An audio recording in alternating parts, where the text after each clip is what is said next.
حضور صلی اللہ علیہ وسلم نے نا فجر کی نماز پڑھائی، فجر کی، اور حضور فجر کی نماز پڑھا کے فرمانے لگے بھئی کسی بندے نے روزہ رکھا ہوا ہے آج؟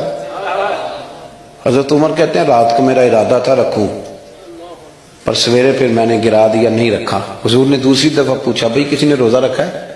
تو حضرت صدیق کے اوپر نے ہاتھ کھڑا کیا، عرض کی یا رسول اللہ میں نے رکھا ہوا ہے۔ آپ حکم نہ دیتے تو نہ بتاتا، پر روزہ رکھنا بھی آپ نے توجہ دلائی ہے تو حکم بھی آپ کا بتاؤ تو بتا دیا۔ حضرت عمر کہتے ہیں حضور نے فجر کی نماز پڑھائی، فجر کی۔ دوسرا سوال پوچھا بھی کسی نے کسی بیمار کی تیمارداری کی ہے؟ تو حضرت عمر کہتے ہیں میں نے فٹافٹ عرض کی یا رسول اللہ ابھی تو نماز فجر پڑھی ہے، تو اب گھر جائیں گے تو تیمارداری کریں گے۔ تو حضور نے فرمایا عمر تو ذرا ٹھہر جانا، جلدی نہ کر، ٹھہر نا ذرا، رک تو صحیح۔ تو حضرت عمر فاروق رضی اللہ تعالیٰ عنہ فرماتے ہیں میں چپ کر گیا۔ حضور نے فرمایا بتاؤ بھی کسی نے تیمارداری کی ہے؟ تو صدیق اکبر نے ہاتھ کھڑا کیا، عرض کی یا رسول اللہ عبد الرحمن بن عوف رضی اللہ تعالیٰ عنہ 2-3 دن سے نماز پڑھنے نہیں آ رہے تھے، رات میں نے پتہ کرایا تو پتہ چلا بیمار ہے، اور حضور مجھے یہ بھی پتہ ہے وہ میرا یار ہے، مجھے پتہ ہے رات کو جلدی سوچا پر تہجد میں ضرور اٹھتا ہے، تو حضور میں بھی ذرا فجر کا وقت جلدی اٹھا ہوں تو فجر میں آنے سے پہلے عبد الرحمن ابن عوف کی تیمارداری کر کے آیا ہوں۔ حضرت عمر کہتے ہیں میں نہ ہلکا ہلکا ڈھیلا پڑ گیا۔ حضور نے تیسرا سوال پوچھا، فرمایا کسی نے کسی مسکین کو کھانا کھلایا؟ کھانا کھلایا کسی مسکین کو؟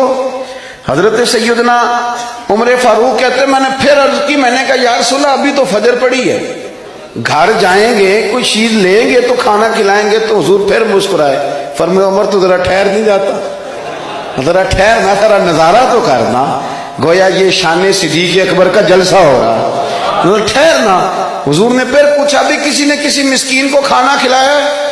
تو حضرت عمر کہتے ہیں لوگ سارے دائیں بائیں دیکھ رہے تھے اور میں چپ کے ابو بکر کو دیکھ رہا تھا، کہ مجھے پتا تھا کہ بولنا اسی نہیں ہے، اور دل میرا کر رہا تھا کہ کہہ دوں دیو جناب جواب، دل میرا کر رہا تھا۔ وہ سمجھ گئے تھے کہ سونا راضی کن کاموں میں ہو، بس یہ نقطہ انہوں نے پا لیا تھا۔ حضور نے فرمایا بتاؤ کسی مسکین کو روٹی کھلائی ہے؟ تو جناب سیدنا صدیق اکبر نے ہاتھ کھڑا کیا، عرض کی یا رسول اللہ سویرے اٹھا ہوں تو چھوٹا بیٹا بھی اٹھ گیا تھا، اور میرے وضو کرتے سنت پڑھتے ماں سے کہنے لگا بھوک لگ رہی ہے، تو ماں نے 2 روٹیاں بھی پکا دی، تو حضور ایک اس نے کھائی دوسری اس کے ہاتھ میں تھی۔ جب ہم نکلے ہیں نا گھر سے تو دروازے پہ ایک فقیر کھڑا تھا، مسکین کھڑا تھا، کہہ رہا تھا رات سے بھوکا ہوں، کوئی دروازہ کھلنے کا انتظار کر رہا تھا، ابو بکر سب سے پہلے تیرا ہی کھلا ہے۔ تو حضور میں نا اس مسکین کو ایک روٹی کھلا کے آیا ہوں۔ حضرت عمر فاروق کہتے ہیں میں نے گردن جھکا لی، اور میرے رسول کریم نے فرمایا اے اللہ میرے ابو بکر پہ رحم فرما، اللہ میرے ابو بکر۔ وہ سمجھ گئے تھے، مزاج شناست سمجھ آ گئی تھی کہ حضور کن باتوں میں، اور نا اپنے اوپر وہ سارا کچھ طاری کر لیا تھا انہوں نے، طاری، ان کی ادائیں بالکل ڈھل گئی تھی نبی پاک کی اداؤں۔ 3 دن وہ غار ثور میں رہے تو ہمارے صوفیاء فرماتے ہیں کہ ان پر تجلیاں بھی پڑی محبوب کی معرفت کی۔ جب مدینے آئے نا نبی کریم کو لے کے، تو کچھ لوگوں نے حضور کی زیارت کی تھی، کچھ نے نہیں کی تھی، تو کچھ آتے تو نبی پاک کی دستبوسی کر کے بیٹھ جاتے، حضرت ابو بکر سے ہاتھ نہ ملاتے، اور کچھ صرف حضرت ابو بکر سے ہاتھ ملاتے اور حضور سے ہاتھ ہی نہ ملاتے۔ میری بات پہ توجہ ہے آپ حضرات کی؟ تو کچھ لوگوں کو نا شبہ ہونے لگا، وہ معاذ اللہ سمجھنے لگے کہ شاید یہی اللہ کے رسول ہے۔ حضرت صدیق اکبر یہ کیوں شبہ ہوا؟ تو ہمارے محدثین فرماتے ہیں کہ ابو بکر صدیق بولتے بھی اس طرح تھے جو میرے نبی پاک کا طریقہ، بیٹھتے بھی اس طرح تھے جو رسول پاک کا طریقہ۔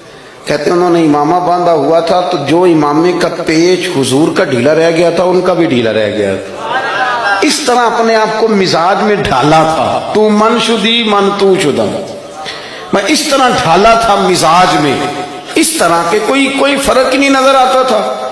وہ کہتے ہیں جب حضرت ابو بکر صدیق نے دیکھا نا کہ لوگوں کو تو شک ہو رہا ہے، کوئی میرے ساتھ ہاتھ ملا کے بیٹھ جاتے، تو حضرت صدیق اکبر نے کہا کوئی ایسا کام کرنا چاہیے کہ پتہ چلے آقا کون ہے غلام کون ہے۔